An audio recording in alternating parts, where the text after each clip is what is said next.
Our scripture reading this morning is from the Gospel of Matthew, chapter 20, verses 1 to 16. And this is Jesus telling a parable. For the kingdom of heaven is like a master of a house who went out early in the morning to hire laborers for his vineyard. After agreeing with the laborers for a denarius a day, he sent them into his vineyard. And going out about the third hour, he saw others standing idle in the marketplace, and to them he said, "You go into the vineyard too, and whatever is right I will give you." So they went out. Going out again about the 6th hour and the 9th hour, he did the same. And about the 11th hour he went out and found others standing. And he said to them, "Why do you stand here idle all day?"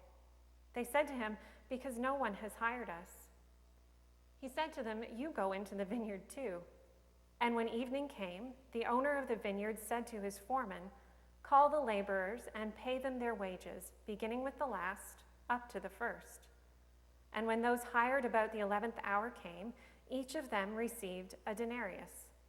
Now when those hired first came, they thought they would receive more, but each of them also received a denarius. And on receiving it, they grumbled at the master of the house, saying, "These last worked only 1 hour, and you have made them equal to us, who have borne the burden of the day and the scorching heat." But he replied to one of them, "Friend, I am doing you no wrong. Did you not agree with me for a denarius? Take what belongs to you and go.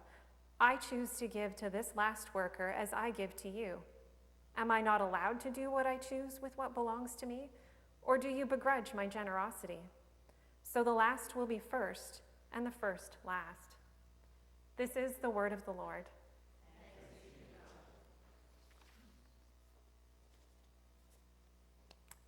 The hardest summer job I ever had was my very first summer job. I think I was maybe 14 or 15.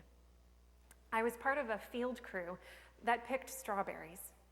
I'd get picked up in a van at home just before dawn.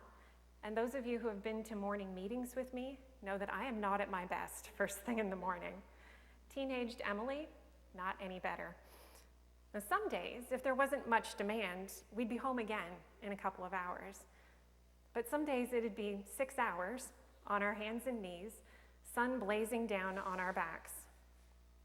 Now, we field crews got rows that had already been picked over by the pick-your-own customers.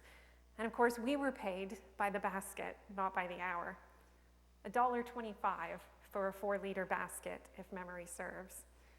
Now, as I got to be a quicker picker, and if I got a good row, I could do all right in an hour, better than what minimum wage was for a student back then. So when I read this particular parable from the Gospel of Matthew, I have a lot of sympathy for those dusk to dawn workers. If someone had joined our crew late, picked one basket, and been given as much as I earned on all my baskets, picking all day, well, I would have been grumbling a lot too. Jesus certainly has an interesting definition of a fair wage, doesn't he? Imagine a business owner's reaction to this parable. If wages are not directly related to hours worked, how am I going to motivate my employees? And if I can't motivate my employees, how will I sell my product, serve my clients, and turn a profit? Or imagine the committed, diligent worker who puts in the long hours. Well, we don't really need to imagine that, do we? Because Jesus describes him for us. "These last worked only an hour, and you have made them equal to us, who worked all day in the scorching heat." It's just not fair. If that's the way it's going to be, why shouldn't we just sit on a beach all day or read a book and then punch in at the clock? If employers everywhere acted like this landowner, the world would spin into chaos.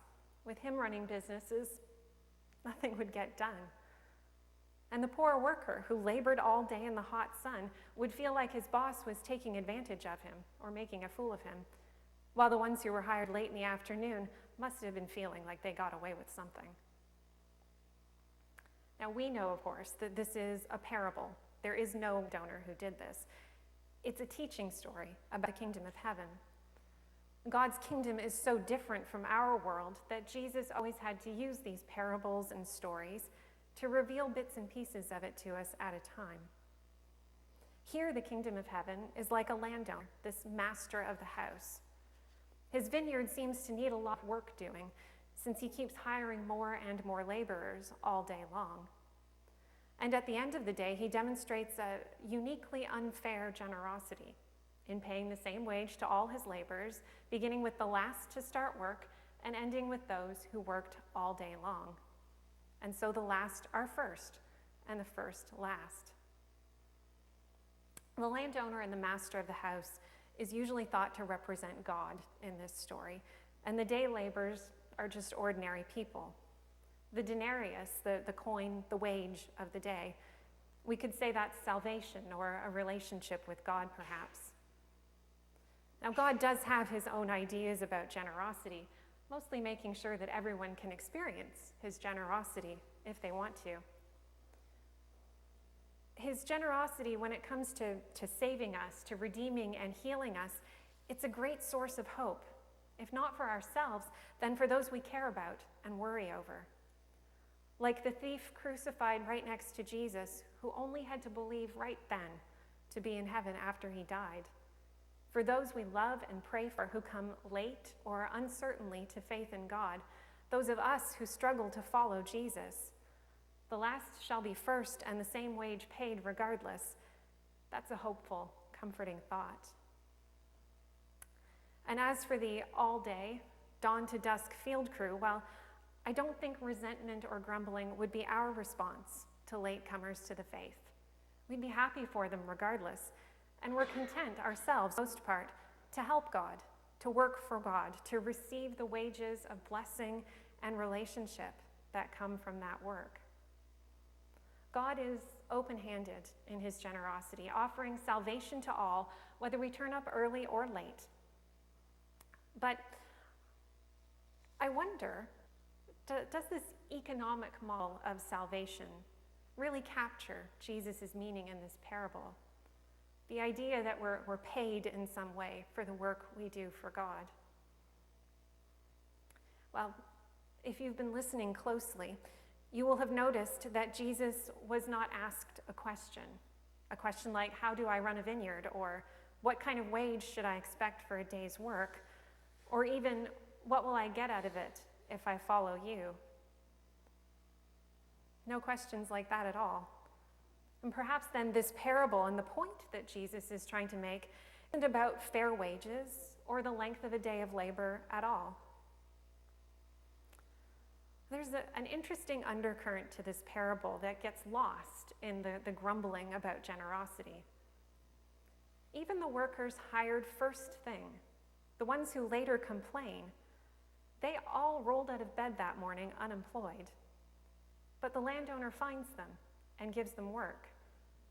I imagine that they, like those hired at the 6th hour and the 9th hour, were just standing idle in the marketplace too. Whatever they'd been doing the day before, it hadn't resulted in a steady job or getting hired back again. They had no real livelihood, no purpose, until the landowner sought them out. But by the end of the day, they seemed to have forgotten that. Or maybe they were so used to being day laborers, drifting from one job to the next, that they didn't really understand that their lives could be different. What's clear is that come the end of the day, they are thinking only in terms of reward, of fair pay for hours worked, as if the work itself wasn't the real reward. So maybe an economic model doesn't really apply here. Or perhaps it does, except that the economy it models is so different from the one that those day laborers, that we are used to. An economy based on a new idea about work and worth. So what did prompt Jesus to teach this lesson?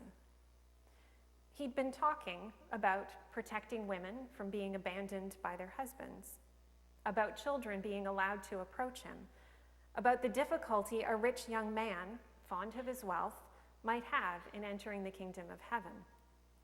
It'd be easier for a camel to go through the eye of a needle than for someone who is rich to enter the kingdom, said Jesus. This kind of alarmed his disciples, and they said, well, who can enter the kingdom then? What about us? And then Jesus tells this parable about a landowner who seems to think that the point is to hire people into his vineyard to work, not get a full day's work out of them, or pay a wage at the end of the day.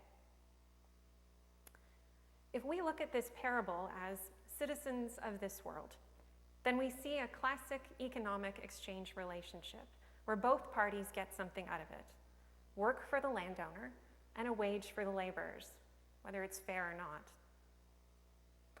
But we are citizens of heaven, even if we currently live abroad, and so we see it differently.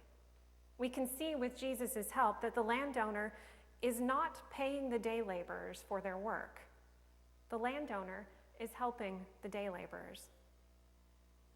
The landowner walked into that marketplace again and again from dawn until dusk, sweeping up the idle, the lost, the directionless, the marginalized, bringing them into his vineyard and giving them purpose and a share in his work.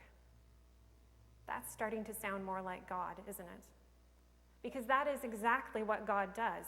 Again and again, he always goes out, as long as it takes, turning more and more lives toward him, gifting them, gifting us with a share in his meaningful work of redeeming and healing creation.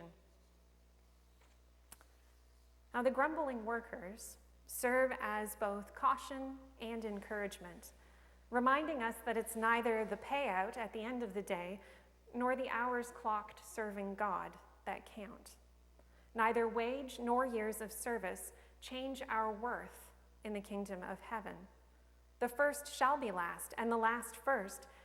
And maybe that is fair, because those late arrivals were lost a lot longer than us.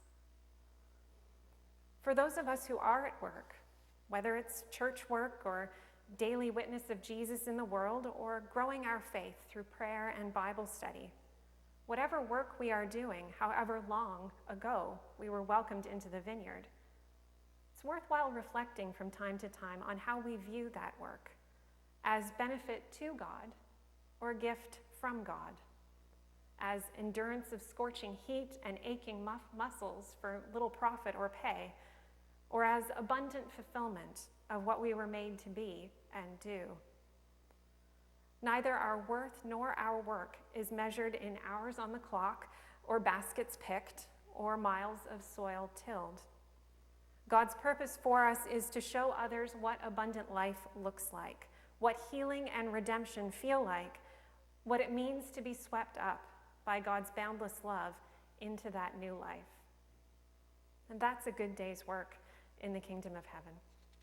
Thanks be to God. Amen.